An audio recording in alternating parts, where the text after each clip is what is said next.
તો જમ્મુ કાશ્મીરમાં ફસાયેલા ગુજરાતીઓને લઈને રાજ્ય સરકાર પણ એલર્ટ જોવા મળી રહી છે। રાજ્ય સરકાર જમ્મુ કાશ્મીર સરકારના સતત સંપર્કમાં છે। મુખ્યમંત્રી ભૂપેન્દ્ર પટેલે પણ જમ્મુ કાશ્મીર સરકાર સાથે વાતચીત કરી છે। મુખ્યમંત્રીએ તમામ ગુજરાતી પ્રવાસીઓને સલામત સ્થળે ખસેડવાની પણ સૂચના આપી છે।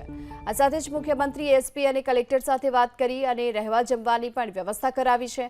ગુજરાતીઓને વહેલી તકે પરત લાવવા માટે રાજ્ય સરકાર સતત સંપર્ક કરી રહી છે અને જમ્મુ કાશ્મીરમાં સરકાર સાથે વહેલી તકે ગુજરાતીઓને પરત લાવવા માટે પણ વાતચીત થઈ રહી છે। કાશ્મીરની અંદર જે ભૂસ્ખલન થયું એ ભૂસ્ખલનના કારણે આપણા ગુજરાતીઓ ફસાયા છે એવા સમાચાર મળતાની સાથે આદરણીય ભૂપેન્દ્રભાઈ અને ગૃહ વિભાગમાં માનનીય હર્ષભાઈ બંને હરકતમાં આવ્યા અને તરત જ જેવા સમાચાર મળ્યા એની સાથે જ જમ્મુ સરકાર રાજ્ય સરકાર સાથે અને જે વિસ્તારમાં આ બનાવ બન્યો એ વિસ્તારની અંદર એસપી અને કલેક્ટર કચેરીનો સંપર્ક સાધી આ તમામ ગુજરાતીઓને બચાવી લેવા આવે છે। એમને રહેવાની વ્યવસ્થા, જમવાની વ્યવસ્થા અને હવે એમને શિફ્ટિંગ કરીને ગુજરાત લાવવાની વ્યવસ્થા ચોક્કસ કરી દઈશું।